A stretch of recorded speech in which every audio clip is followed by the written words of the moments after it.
Right. Okay, we are live. Welcome everyone to our live stream today, Human Liberalism versus the Successor Ideology. Today I've got three gentlemen with me. All of them are affiliated with Empowered Pathways. We've got Jason Littlefield. Jason started Empowered Pathways. He also was a former social and emotional learning specialist in the city of Austin, Texas. We've got Erec Smith with us, who is also part of Empowered Pathways. He is the co founder of Free Black Thought and a professor at York College of Rhetoric. And we have Zander Keig, who is also a part of Empowered Pathways. But Zander has won numerous awards for social work, including 2020 Social Worker of the Year and these 48 trans women and men who changed the world. So with that, no further ado, I'm Jennifer. I'm the moderator for this event, and I will hand the mic over to Jason to get us started with the conversation. Jason, to you. All right. So, what if we started out by quickly breaking down, exactly what is this thing, the successor ideology, and what is human liberalism, just to provide some sort of definition to what is going on. And so, I've spent the past, I'll say, 5 years really studying the origins of these ideas, the intent of these ideas, and the impact of the ideas. And I've kind of broken them down into the virtues and thoughts and values of each competing worldview.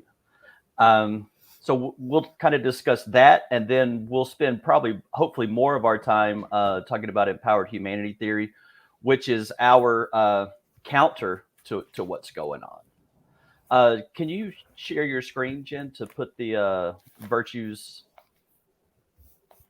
thought, and values of each? And then, if we can really simplify it, essentially, human liberalism believes that the moral worth of society relies and rests within the individual. And the successor ideology views the individual as problematic, and its main purpose and its main objective is to quote unquote dethrone human liberalism. And essentially, what we have here are two different blueprints for problem solving and interactions and just personal values.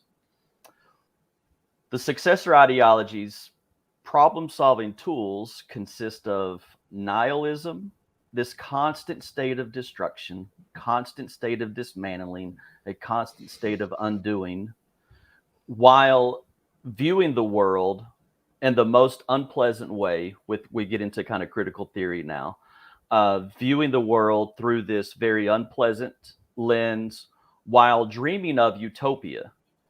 And then with intersectionality, we're essentially building a society where uh, primitive tribalism is kind of how society is organized. So I started noticing that, wow, these are the tools that we're trying to solve human problems and human complexities with, is just a constant state of undoing, viewing the world, and viewing each other in the most awful ways while dreaming of something different.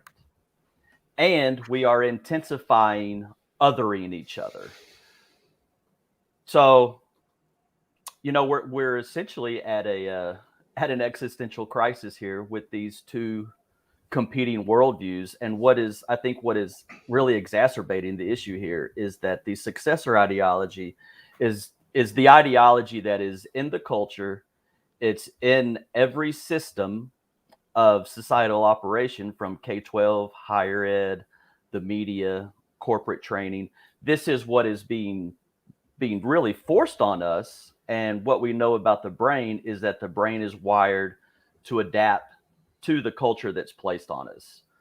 So we are being forced into accepting this new worldview. And before that completely takes control over society, I'm hoping to generate conversations among professionals where individuals can break down the two worldviews and then decide where they believe and then choose accordingly. And I'm gonna stop there and see if anybody else wants to chime in. Sure. I always want to chime in. I'm a chimer. Let's do it. So to add to that, and that's exactly what Empowered Pathways is about. Juxtaposing classical liberalism to the successor ideology. I want to make clear that this transcends any kind of racial or social justice. Right. This is for everybody at all times. It's not just to replace current popular diversity, equity, and inclusion workshops or pedagogies or things like that. It also does that, right? So under this huge umbrella of empowered pathways or empowered humanity, is working better with yourself and other people from other cultures, as well as dealing with the culture of your workplace. All right, we're dealing with the culture of one department within academia when you're from another, right? It's all about, as we'll talk about later on, interpersonal empowerment, personal empowerment, interactional empowerment, meaning how we understand and talk and communicate with others, and behavioral empowerment, how we work together productively to improve our lives in some kind of way. All right, so this goes beyond just the DEI CRT replacement kind of idea. Secondly, we need to realize that the successor ideology is a mistrust of classical liberalism, which is also a fundamental aspect of critical race theory, right? And although critical race theory, as it manifests in classrooms or workshops or things like that, may be more accurately called critical social justice, I don't care what you call it.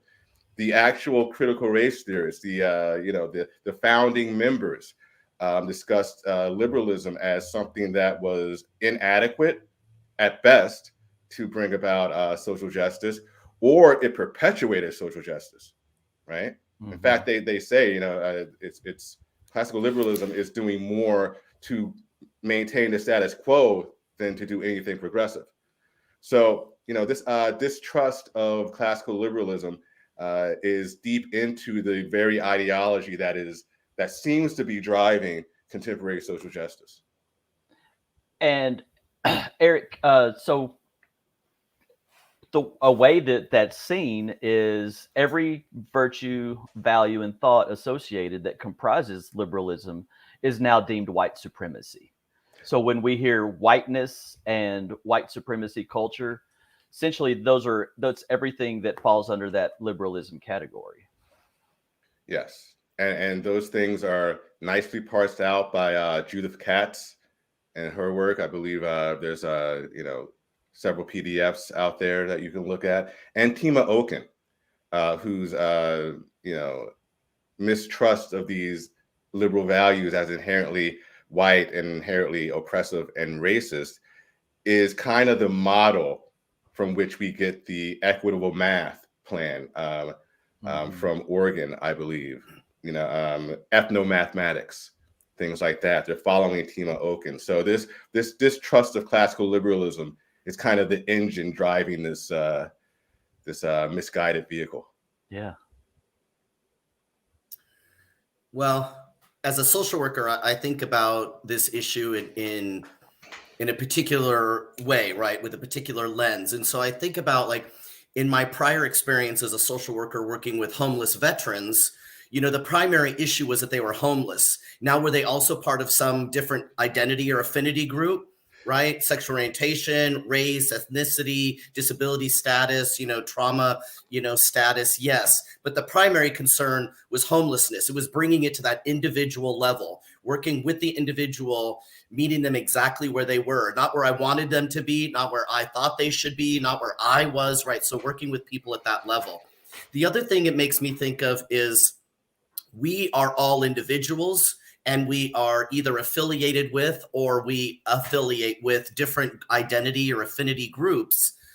But because we're heterodox thinkers, then we get shoved to the margins of our own groups, whether they be race or sexual orientation or gender identity or political affiliation, whatever it is, we get pushed to the margins and then shoved out of the group that we would belong to. So this idea of looking at us from our group affiliation or our group belonging, it has limits on it. And we've experienced those limits directly. And I think we'll probably be talking about that later on. You know, and Zander, that's one of the things that united us three and really was something we discovered early on in our friendships and interactions, is that in spite of our different group labels, we have all felt the brunt and the bullying of just simply asking questions and bringing up, hey, this isn't really right. I know I started questioning because I noticed that it was having a negative impact on personal well-being and our abilities to work together as groups and effectively problem solve. So seeing that a negative, while also in professional circles talking about the mental health crisis that we're in, you know, so I started asking, like, hey, I see some causes of this mental health crisis that we're in. You know, we've removed the notion that there is no truth. Not only is there no truth, but the idea of truth is unobtainable itself. So removing that from our problem solving skills, while intensifying othering each other, I've noticed is really negatively impacting our ability to solve problems. Well, we've also replaced religious orthodoxy with political or social orthodoxy, so that, you know, it reminds me, if I say something that's more on the heterodox side of things, the experience I have, the backlash I have, reminds me of when I was a young child in catechism, right? Roman Catholic catechism. And if I challenged something the nun was saying, I'd get whacked with a ruler. You know what I mean? Like the punishment is severe for asking questions. And so we've secularized, we've popularized atheism, and so now we've got this disconnect with some sort of, I don't know, bigger concept than us. So now the orthodoxy is in the social sciences, or the orthodoxy is in the affinity groups, or the orthodoxy is in the teachings of this person or that person. So we are almost religiously bound to these ideas, and you and I, the four of us, we ask questions. Yes. Gets us in trouble. Speaking of asking question, and this goes to any of you guys, Jason, I think at the beginning you kind of laid this out, but for people who aren't used to the vernacular, what exactly does successor ideology mean? Like, that's a word that's been recently invented. I think it was by Andrew Yang, wasn't it? Wesley Yang. Wesley Yang. Sorry, Andrew Yang. Yes, sorry. That doesn't make sense at all. Wesley Yang. And so again, you kind of laid out the difference between human liberalism and the other. Right. But can you give a little more clarity and context for what the successor ideology is? Sure. And if you want to put that slide back up there, as I will. Now, I have no idea what historians in the future will refer to this new way of thinking, these new ideas that are coming in. But I like the term successor ideology because it feels less threatening. It feels less like a judgmental name of what to call this. But these are the essential what it is. And during I've spent hundreds of hours in DEI training over the past 7 years. And the constant theme that it kept going back to was everything associated with human liberalism was white supremacy.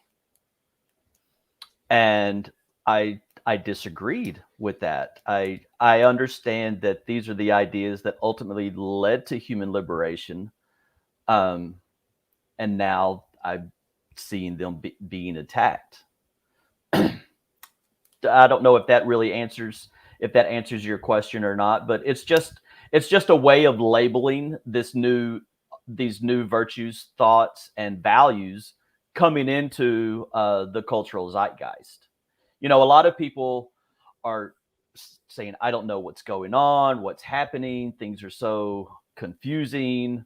So it's just a way of really explaining this is a particular worldview, and these are the thoughts, values, and virtues that comprise it. You can accept this worldview, or you can reject this worldview and do something differently.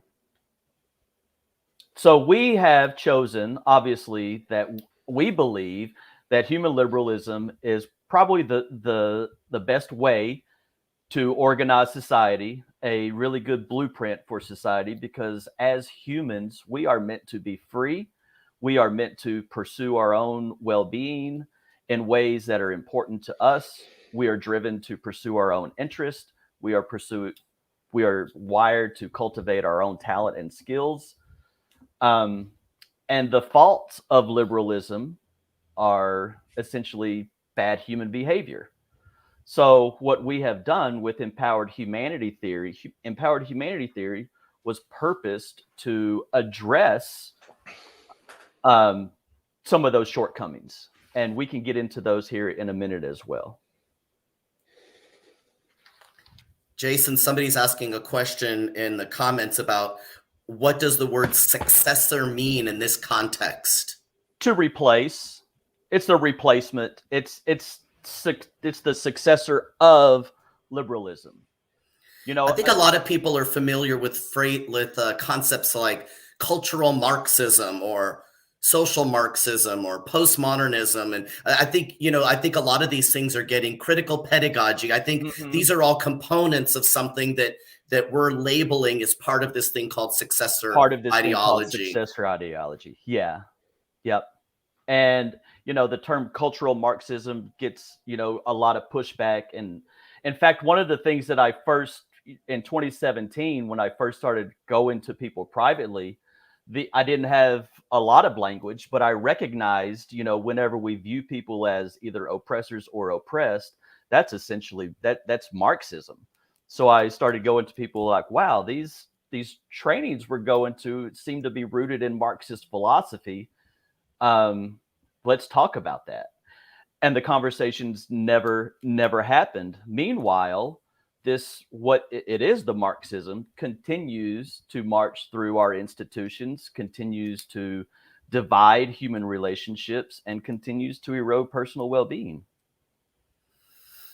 I think what happens is that I've had conversations with individuals about, maybe they make a comment to me about, their personal opinion on something. And I'll say, it sounds like you're taking more of a postmodernist, philosophical stance on this issue. And they'll say, what's postmodernist? And so I think a lot of people don't actually know where the ideas that they hold come from, where their beliefs, their values, right? They've been sort of translated or transliterated. They've been passed down by generations. They're passed down through families. There are things we learn in college, maybe in other places but we're learning about ideas, concepts, and events and situations without being given the theory or the concept or what's the first principle, who's the originator of these ideas. That's not being shared at the same time. Well, and you also make it the point that a lot of this just kind of seems natural for us. I got my undergrad in the 90s, and I started encountering these ideas from professors, way back then. Yeah, me too. But now they are. It's the dominant culture, and if you don't accept it, then you are not accepted in the dominant culture. As of now, our hopes is that we can reverse this with empowered humanity theory and bringing attention to what is causing so much havoc, what is causing so much chaos in our world today is these clashing worldviews. And right now, there are more people signed up for the side that's engaged in destruction than is engaged in building up. And I do believe that most people believe in the individual. Most people want to pursue their lives, and most people do not want to harm each other. And most people want to figure out how can we get along with each other. The problem is if we continue using the thought, values, and virtues of the successor ideology, we will not achieve that. Somebody's saying in the comments that they think successor ideology isn't a good name. It doesn't sound dangerous enough. Hi, Andrew. I love that. It just sounds like a natural evolutionary occurrence, and it's like, well, I think it can be when not held accountable. Because I agree with you. I think the majority of people do believe in a more classical liberal or humanist framework. And as a result of that, they're all just living their lives and they're not engaging. Right. They're kind of seeing what's going on and going, oh, this will all get balanced out, you know. But as more and more people sort of rise up to the surface and go, is this still happening? Why is this still happening? Now I need to speak up, or now I feel motivated, or now I want to engage. And as more and more people do that, I think we're seeing the effects of parents doing that right now nationwide. So I think hopefully there's going to be a course reckoning or correcting, but more people need to be engaged to have that happen. And if we can go back to 2016, when people started first questioning, people were dismissed like, oh, this just exists, you know, in some colleges. Once these people get out into the working force, it'll never work. But now these people of the successor ideology are the gatekeepers of our institutions. So it really is time for people to get engaged. So that brings up something though, and Mars is asking about this in the comments. You know, Zander, you had just mentioned that you thought that, you know, most people kind of adhere to classical liberalism and they just maybe don't know what's going on. But then Mars asks, and this is my concern as well, and Jason, you just kind of addressed this. He says, what are the signs that it can be reversed? Some would argue that the culture war is lost and we have to focus on the next generation to recover from this. So, I mean, is the human liberalism on the ascent or is it on the descent? I feel like I'm hearing a few different ideas around that. Go ahead. Anybody want to take this? I think that remains to be seen. I mean, I wish I had psychic powers, but I don't. What I do have is an understanding that we need to push back on this, you know, regardless of where we think we'll be in a year or 2 years or 10 years or something like that. I don't know how long it will take. And I'm not entirely sure things are lost in that sense. I think, you know, the only reason they're lost is because a lot of people don't feel comfortable speaking up. So if we can do something about that, and we do see that happening more and more, more so than it was a couple of years ago. So that's good. But I think in order to successfully push back on this, the people who do feel comfortable speaking up need to do it often and they need to do it loudly, right? And if that happens, I think we'll see that a large group of Americans or a large group of people throughout Western civilization can be labeled the exhausted middle, as the Hidden Tribes study labels them from the heterodox website. That exhausted middle, you know, is more friendly to individualism, the classical liberal values in general, right? And, you know, we have to try to get to them and wake them up. And that's why I don't think things are completely lost yet, because I think most people do agree with classical liberal values. They don't know how to express it, and they don't know how to effectively push back when those values are challenged. But they can learn that. I also think that it might be surprising to people, but I encounter people like this every day who don't really know what's happening. They're not on Twitter. They're not paying attention to the news. Their workplace, you know, they're just going to work, and these kinds of topics aren't coming up. Like, they really haven't noticed how off balance we've gotten. For me, I kind of look at, I think historically, as a country, we have always kind of come back to center.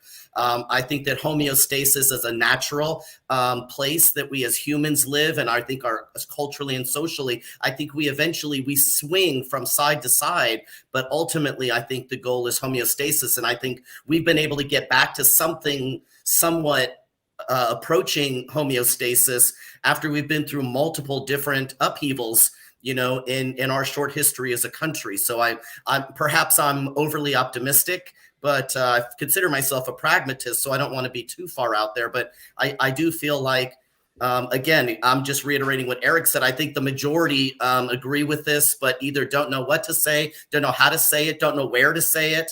And as more and more people start to get impacted by this, they get more and more uncomfortable, then they'll start speaking up and speaking out. And I am optimistically black-pilled on this issue. I have no idea what that means. Me either. I know red and blue. What's the black? Well, the black pill is, well, everything's, just kind of dreadful and hopeless, and it's over.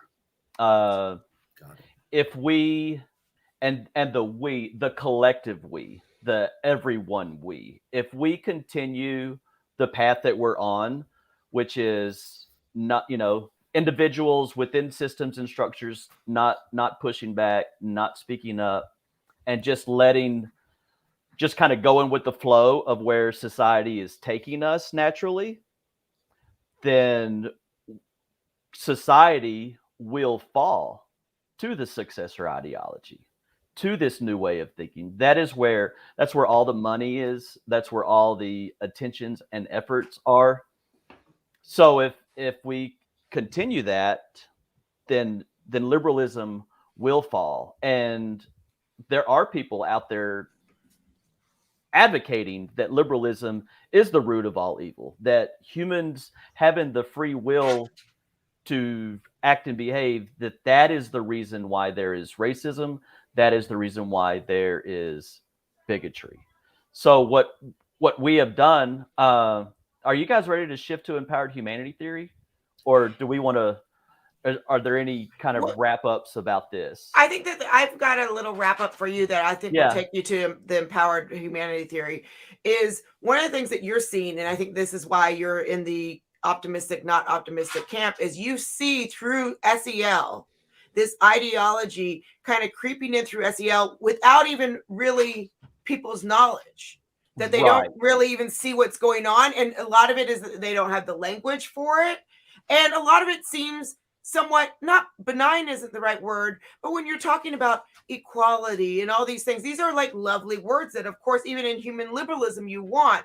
It's the how and the way that this successor ideology has crept into the system that I think for me is the most fearful. I do see the pushback, but I see that it's creeping in to a way of thinking that we're training our young kids on, that by the time they are older, that's just baked in. And then that's where I think you've got the threat to liberalism. Would that, and if you want to go from there into empowered humanity, because I know that's what you're teaching and that's what Empowered Pathways is all about.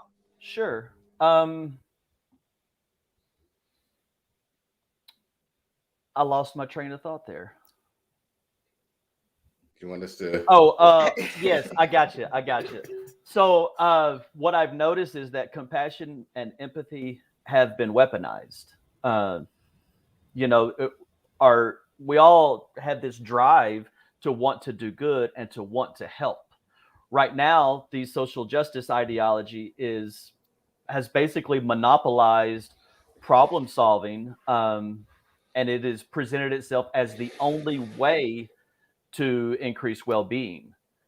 And it is in the school system now through social and emotional learning, through SEL.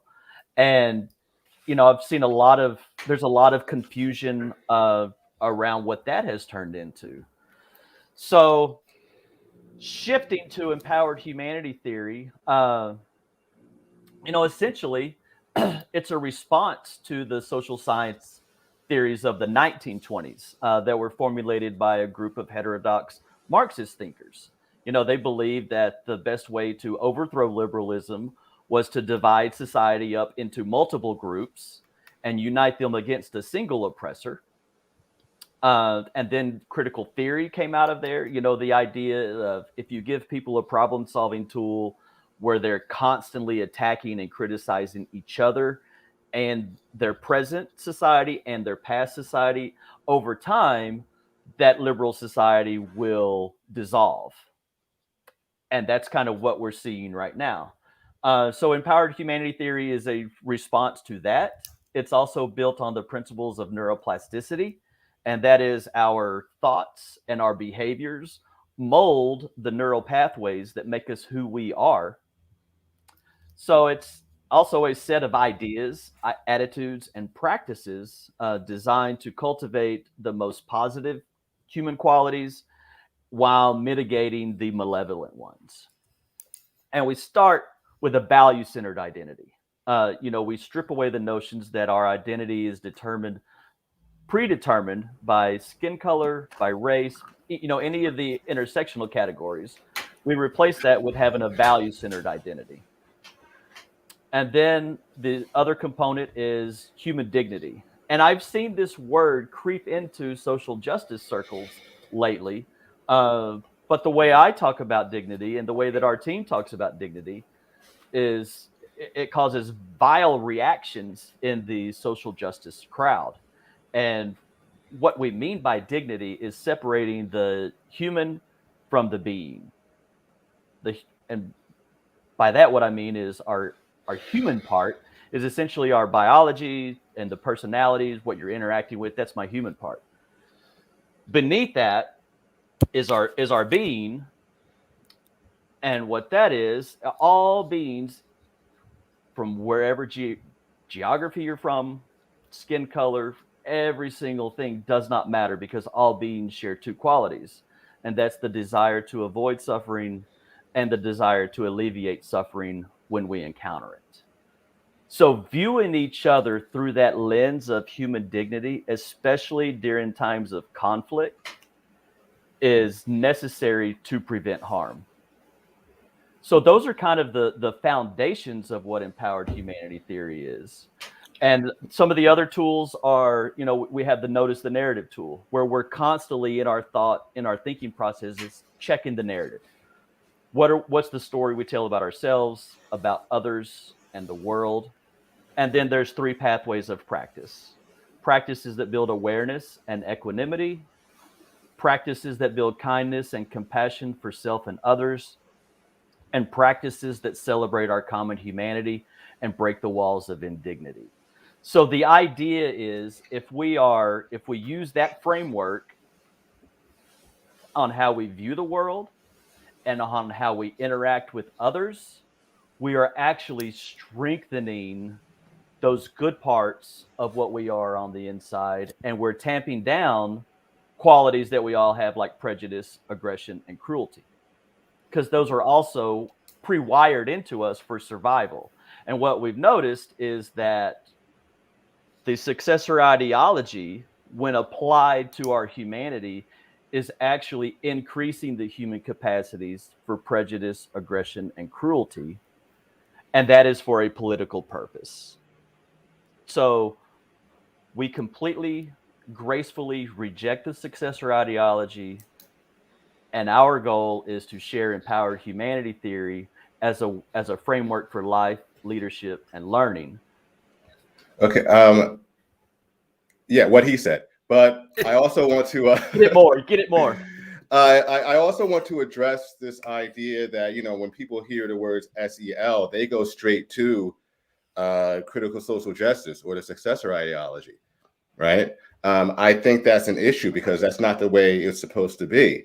The original iteration of social emotional learning is, quote, the process through which children and adults acquire and effectively apply the knowledge, attitudes, and skills necessary to understand and manage emotions, set and achieve positive goals, feel and show empathy for others, establish and maintain positive relationships, and make responsible decisions. All this comes out of the idea that, we value IQ in society, But EQ, emotional intelligence, seems to be one of the primary predictors of success and happiness in life. In order to share your good ideas, you have to, be able to understand other people and how to communicate with them and things like that. Here is the new SEL. Here is the successor ideology SEL, a process whereby young people and adults build strong, respectful, and lasting relationships that facilitate co-learning to critically examine and root causes of inequity and to develop collaborative solutions that lead to personal, community, and societal well-being. That sounds wonderful, right? But how it's being manifested is, we're strengthening these students insofar as it pushes our particular ideology. So SEL is not about the individual right now. It's about bringing about social justice in a particular ideology, that ideology being the successor ideology. So SEL has been hijacked, all right? There is a right way to do it. And people are associating SEL with the hijacked version when I would like them to understand the traditional version and the benefits it has. What's interesting, so that definition did not change until December of 2020. So the hijacking of SEL, as you said, is a relatively new phenomena. But however, I saw where it was going within my own department. It kind of shocked me when I realized this was happening in every single department across the nation. So I started trying to think about things differently, because I realized that this is a morally and philosophically hollow framework that is not helping young people, that is not helping educators. And in this moment in time, we're in a social emotional crisis. As humans, we are social and emotional beings. And right now, for the past couple of years, we are in a social emotional crisis.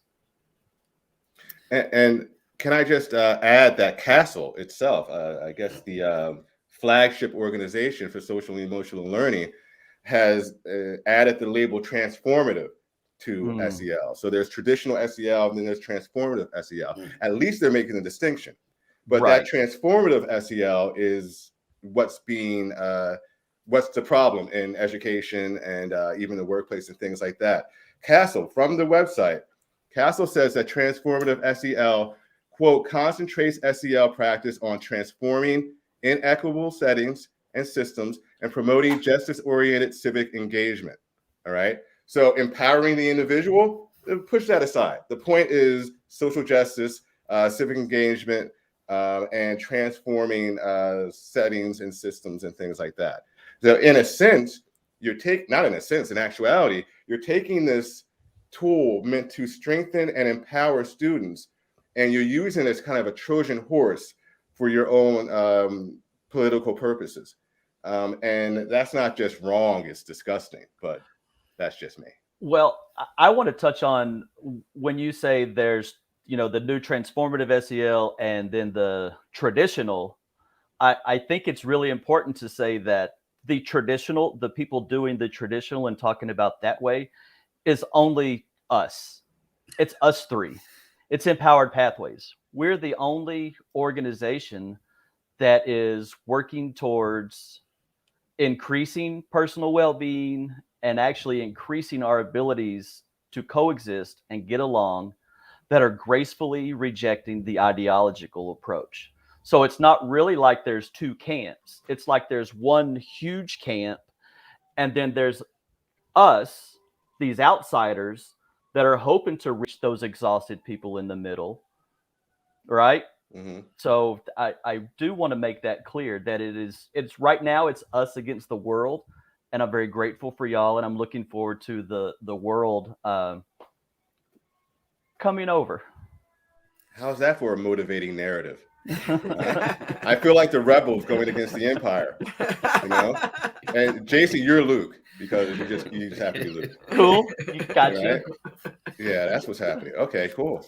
Fantastic. when I think about this from, like a practitioner point of view, right, as a social worker, just going into classrooms or going into boardrooms, going into community rooms and teaching people about social emotional learning or emotional intelligence or EQ, it's not actually where we start, from my perspective, because if that's where we're starting, then we're missing all of the preloaded issues, right, and occurrences. So you have issues like adverse childhood experiences. So these are children being raised in homes and environments that are very dangerous and neglectful, and there's addiction and there's mental illness that's unmedicated that's going on, and so they're being raised in an environment with a lot of stressors, and their threat detection system, right, their little limbic system is signaling constantly about, I'm under threat, I'm not safe, I'm being hurt, and so all these hormones are flooding their system, and they're getting in the way of the brain properly developing. And then what happens is you combine in all of these physiological and all these psychological components. And then, people show up in my office and they have these coping mechanisms to how they're dealing with people and stress and situations and occurrences out in society in a very distorted way. We refer to it as cognitive distortions, right? And so they're coming into therapy because they're just so overwhelmed with everything in their life and all these problems. And part of it has to do with they don't have the tools in which to navigate through this distress, because distress will never be alleviated. We can't eradicate distress, but we can learn how to better manage the conflict, the stress, the challenges in our life. But we have to be able to, and from the social work perspective, I have to be able to have what's called a trauma-informed lens by which I look at people, so that because if I'm just sort of separating people into categories by race or ethnicity or sexual orientation or gender identity or academic achievement, whatever it is, I'm not really seeing them as a person. And I'm only looking at them from their experiences as a member of a group versus their experiences in life as an individual. And so another component is family acceptance, right? In some cases, individuals who have just a moderate level of acceptance from their family for maybe being gay or trans or something else, they're into goth or whatever it is, right? That the outcome later in life is so profound, as far as how they feel about themselves. And so a part of this emotional intelligence is having the self-awareness, the social awareness, building empathy, and how to deal with conflict. So it's very practical.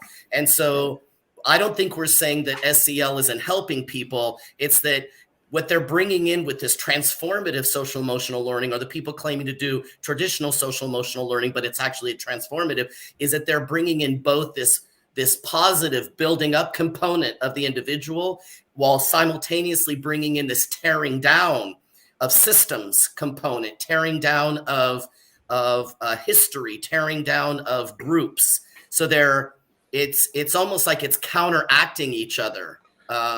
And so I think that's going to produce emotionally dysregulated children who become teens and then adults, because they're getting this conflicting teaching about social emotional learning.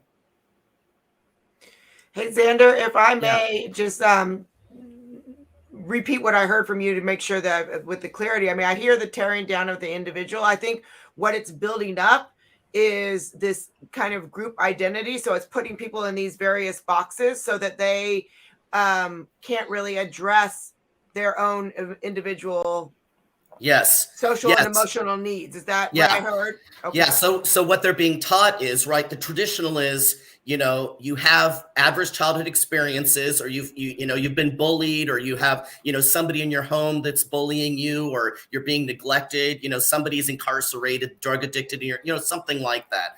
Right. And so when you have these personal experiences, they're going to impact how you see the world, how you interact with the world, how you interact with people, how you interact with ideas that are different from yours. It's going to feel like a threat, even though it's not.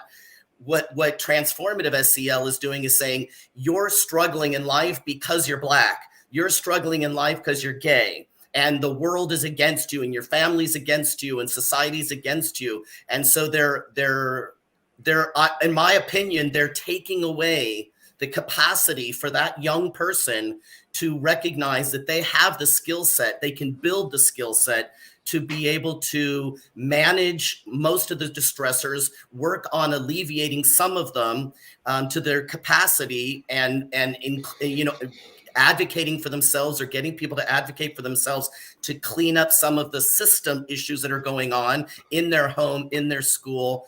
But they're being robbed of that if they're being told that their problem is because of white supremacy or homophobia. Those are factors, obviously, that we're all dealing with, but they're not necessarily the foundational, right? It's more of the interpersonal that's foundational from the start, from birth, right? And even pre-birth, right? Some of us had very, very traumatic in-womb experiences. I'm one of those, where there was a lot of abuse going on in the home, and I was born 2 months premature. And so I had, that impacted me, right? Before I was even born. So I think we're getting a question, and I think there might be some misunderstanding that I'd love for you guys to clear up. We've got Bruce Russell. Jane is saying that you are saying SEL is good, but bringing in information about race is ruining it. No, I don't think it's about race. I think it's more about claiming that everyone is racist. And you will hear from a lot of contemporary anti-racists this idea that SEL isn't going to stop a black child from being shot on the way home, or SEL isn't solving racism, right? It's not supposed to. Yeah. SEL is supposed to empower the individual so that he could do things like perhaps challenge racism.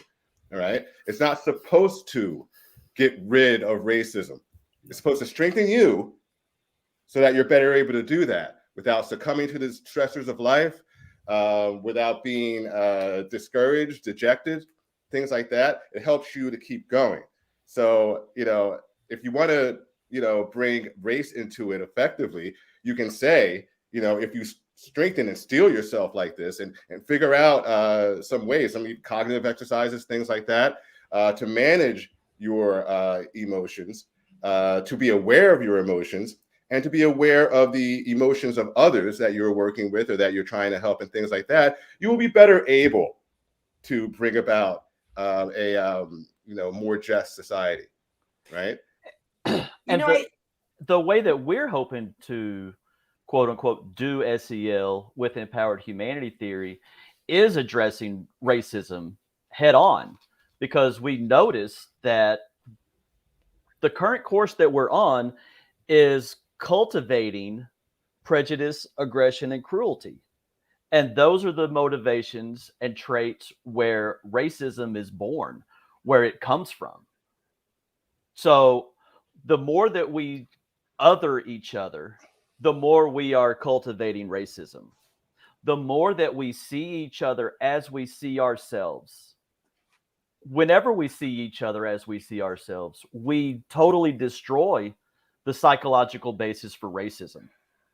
If I'm able to see somebody as I see myself, I am not going to harm that person. That's something that's wired into all of us. So really, it's about the way that we talk about race. It's the way that we talk about each other. And it's, at the end of the day, it's how we bring each other together. I reconnected with somebody I haven't spoken to in a few years this past week. And they told me, they said, Jason, they said, it never sat right with me.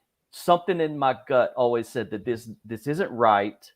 And at the end of the day, when we all go home, people are divided and not together. So people are starting to see that the tools that the tools that we have to make things better is a hammer. That's all we have. And right now we're pounding away, destroying, hopefully we're building something. I think I want to make sure that everybody understands that we're not practitioners of the Castle version of SEL, right? So whatever is on the Castle website has nothing to do with the social emotional learning or emotional intelligence that we're talking about. And I want to mention, it's come up a couple of times in the comments that somebody's really focused on wanting data for everything. And as a social worker, I recognize that evidence-based practices are important, but what's more important as a social worker, as a practitioner, is practice-based evidence, right? And so I see it every day when I'm working with people that that some of the thoughts, some of the ideas, some of the concepts that they've either picked up from the people around them or through DEI trainings or through other things, they felt sort of trapped by them, like they didn't really understand, like they took on all of this self-blame and this self-hatred of themselves because they thought that they weren't being a good person, and because of whatever, it's like not because of any views or ideas that they had, but because they belonged to a racial class of people, and I don't consider that to be very helpful for us as a society moving forward. But I don't know that anybody's doing academic research. And if they are, we're not going to see it for another 4 to 5 years, because that's how data is accrued. It's through academic research, and it takes multiple years for that data to be gathered and then to be published and then to be available to the layperson. So I look forward to reading the data in 5 to 10 years. If you are rather impatient and you don't want to wait for the data, you can wait for a theoretical assessment of empowerment. And this is my chance for a shameless plug. This will be a book coming out in the next couple of weeks or months or whatever. The Lure of Disempowerment: Reclaiming Agency in the Age of CRT. I explain why transformative SEL, I go more in depth about it, is problematic, right? And I reference some things, some case studies and things like that. Do I interview individual students? No, I don't. I think that's what people want to see. Do I interview individual teachers and things like that? No, but I do have real life circumstances that I look at and I assess, and I say, here's how SEL relates to this, and here's how transformative SEL relates to this, and here's how to avoid the negatives of it. So there is that. And I also, the main thing that I talk about in here that is overarching is that SEL is a rhetorical endeavor. Empowerment, rather, is a rhetorical endeavor. What I mean by that is it's all about communication and how we use our words and how we gauge our audiences and act accordingly. Communication with ourselves, the interpersonal aspect, right? Communication with others, how to adequately look at them while doing your best to not project things onto them. That's just one of the things. The practical aspect of cognitive empathy. You have to understand your audience in order to figure out the best way to communicate with them and things like that, and how to collaborate with them through effective communication. So that's what's going on here. And no, it's not a bunch of stats, but it may be something that will satisfy the urges of people who want to see quote unquote proof. Well, and I think ultimately our goal is, and we're working towards it, of getting into the schools, because when schools are doing SEL training, I would imagine that many of them have the option of which SEL training program or training organization they're going to choose. And so we'd like to be one of those SEL options for them. And we are one of those SEL options for them. Yeah. Because that's what we do. I know we're wrapping up, getting ready to wrap up here, but we are prepared to go into schools, to go into businesses, to put on professional learning, to do some consulting, to visit with them, and we're eager to work with all, especially the groups that as a group, they have a shared value that, we believe in the individual. We believe that everybody within our organization is a unique individual with unique talents, unique skills, and their own thinking. So our goal is to make sure that those people are as compassionate as possible, as aware as possible, and are not interacting with each other in judgmental and fearful and primitive reactionary ways. Can I address somebody in the comments? Jamie Pretel I hope I'm pronouncing your name correctly, writes, but why talk about race? Why not talk about humanity, ethnic groups, and incorrect understanding of race? How African American is ethnic, not racial. We don't have to talk about race at all. We're only talking about race now because the issue in social justice is a certain kind of diversity, equity, and inclusion training and pedagogy that is problematic, right? SEL is supposed to be an overarching thing. It's not just supposed to be about race. Empowerment theory is an overarching thing. It's not just supposed to be about race or even social justice or things like that. It's about empowerment. So the goal is to just talk about humanity, ethnic groups, and things like that. But right now we have to address the most salient issue. Yeah, I also want to mention, say thank you to Daniel, because I'm unfamiliar with trust-based relational intervention. Yeah. So I'm happy. I'm going to look that up. I also want to, somebody, One Dreamy Demon mentioned anti-fragility, and a lot of people aren't very familiar with anti-fragility. And I'm a big, fan of anti-fragility. Most people are familiar with resiliency, right? Something happens to us, it breaks us down, we build back up, and we keep moving, right? It's like a goal that we set within psychotherapy, right? For people with like post-traumatic stress disorder, that they're going to be resilient and they're going to be able to bounce back. And the concept of anti-fragility that I really love is that some people never get broken down. Some people thrive in adversity. Some people get better and they build and they get stronger and they get more and more emotionally intelligent, right? And socially aware and self-aware in all these ways. So I appreciate the bringing in. I highly recommend people look into anti-fragility. It's quite an interesting topic. So back to TBRI for 1 second, with the trust base. What I noticed as the new way of thinking began to come in, that it was incongruent with TBRI, because how we cannot build trust amongst each other if we view each other as oppressed or oppressors. Whenever we view somebody as other, there is no trust. And relational trust is the foundation for everything. Every work day, every working agreement is without relational trust, it's not there. So what we're also cultivating a mass systemic mistrust of each other. Well, the other issue is that TBRI, I'm looking right at the study that the link led me to, and this is a therapeutic model for caregivers to provide effective support and treatment for at-risk children. I don't know about you, but I think it's been highly criticized that SEL is a therapeutic-like intervention in the schools, and parents are definitely not happy with that. So I don't know that bringing in an alternative therapeutic-based program, SEL does not have to be therapeutic.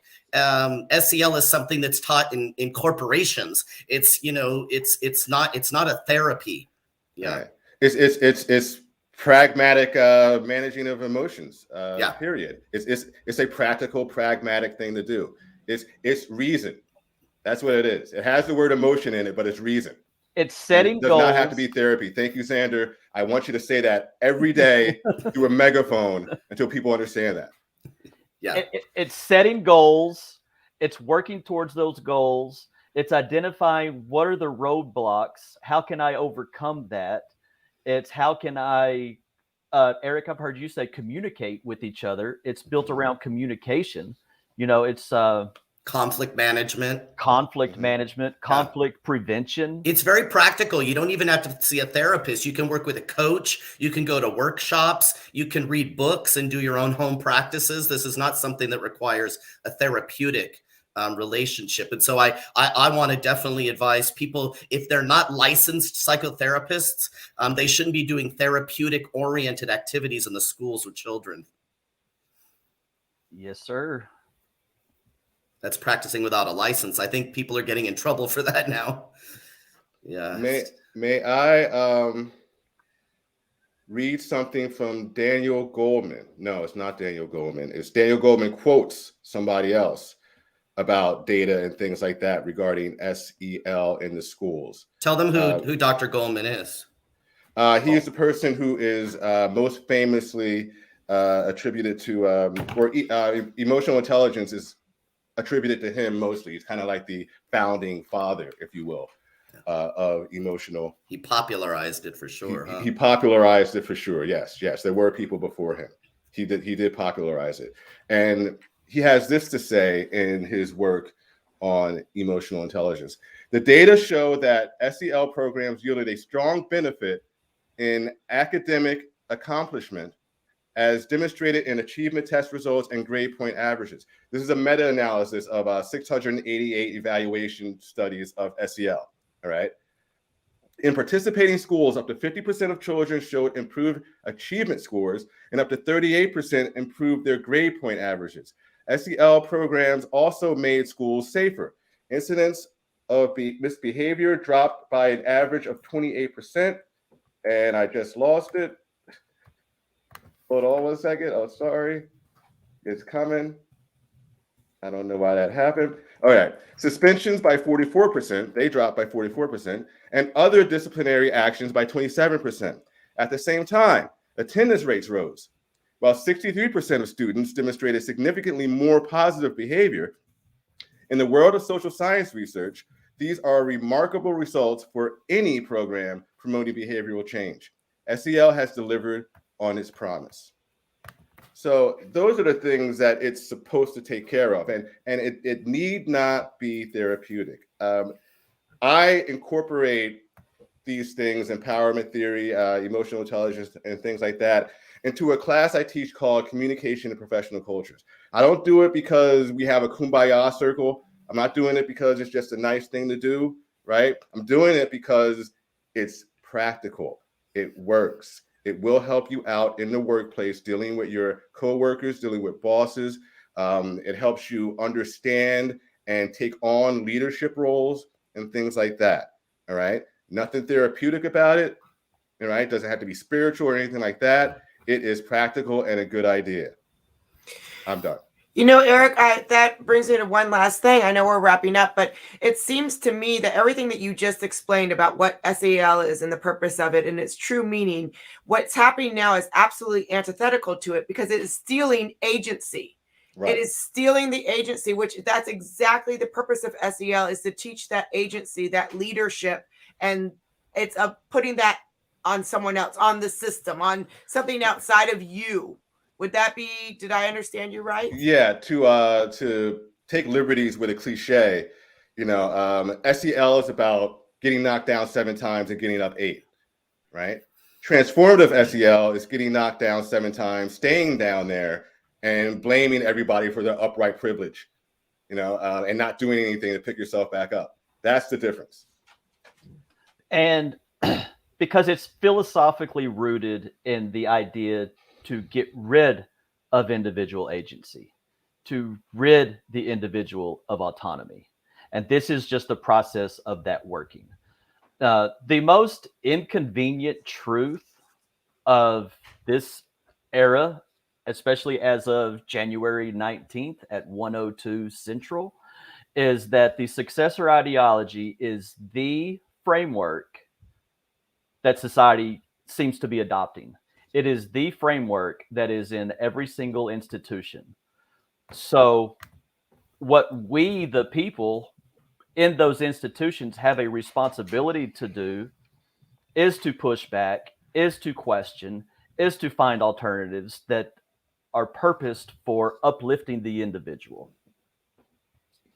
And to make a decision. If you can imagine that civilization, imagine that we're on a boat, and right now, 85% of the people are on one side of the boat. The boat's leaning over. If we need another 15% to go to that side, and then that boat capsizes. Now, if individuals on the side of the 85% decide to come over to the other side of the boat, we'll be smooth sailing. So we've reached a little over an hour. Are there any other final comments? Just, empoweredpathways.org. If you or your organization is interested in workshops and trainings that are designed to fortify the individual and are designed to figure out ways for people to get along better, to deepen their relationships, to deepen their trust. That's what we're here for. Also, you can check out the tenets of empowered humanity theory on the website as well. And we've got someone already asking about a curriculum. I put your information in the chat on how to contact you, as well as the website as well, empowerededpathways.org. All right. Thank you very much, guys. Thank Absolutely. Thank you for so hosting. much. Great seeing y'all again. And thanks for the engagement in the comments. That was a lot of fun. So I appreciate that. Thank you. Yes, thank you all for watching. Bye-bye. Bye-bye. Bye.